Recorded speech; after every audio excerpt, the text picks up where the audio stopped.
And as you saw earlier, hundreds of farmers gathered calling for the state government and opposition to guarantee their land will be protected from coal seam gas mining ahead of the March 24 election. Activist group Get Up organised today's forum, and Paul Oosting from Get Up joins me now live from the Brisbane Convention Centre. Paul, why is this issue just so important to so many people, but especially Queenslanders, and obviously not just because of the state election? Well, the impact of coal seam gas mining on our land, on our natural environment and on our health cuts across political divides. It doesn't matter if you're from the left or from the right, coal seam gas mining is impacting on Australians right across the country, and they're really frustrated that so far this state election campaign appears to be about nothing. The issues that they're concerned about just are not being addressed by the major parties. So today they've packed the Brisbane Convention Centre and sent a really clear message that they want to see action to stop the devastating impact of coal seam gas mining on our food-producing land, on our natural environment and on their families' health. Well, I'm interested in your comments about people from the left and the right, because Alan Jones has been one of the hosts, I understand, of this conference today, and certainly campaigning alongside Get Up has always been fairly unlikely, I would have thought, but not on this issue.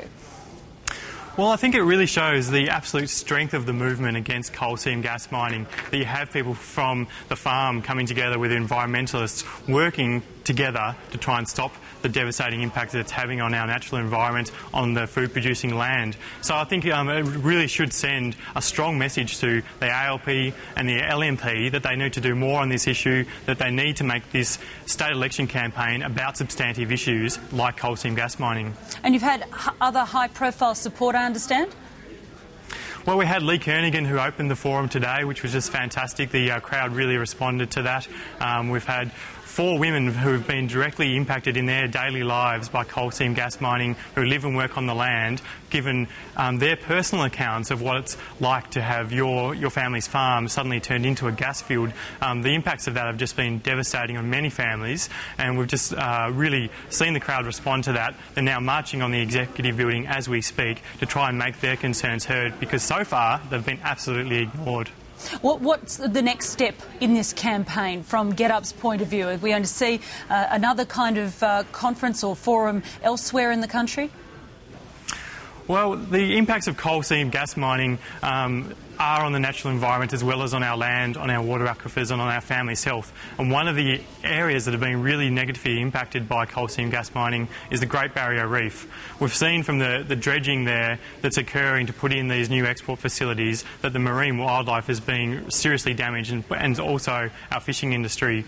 The UNESCO was so concerned about these impacts that they've sent a mission into Australia to investigate. Now, they're the United Nations Environment Arm who are mandated with monitoring how governments manage World Heritage sites like the Great Barrier Reef, and they're deeply concerned about what's happening to the Great Barrier Reef. Now, tomorrow, Get Up will be meeting directly with the mission team of UNESCO and handing over a petition that's been signed by more than 100,000 Australians, and over 10,000 of those have written individual submissions which go into some great detail about why they think the federal government and the state government need to do more to protect the Great Barrier Reef from the threats that's being posed by not only climate change and agricultural runoff, but now the new threat posed by the mining boom as export facilities go in for coal seam gas mining and the coal industry.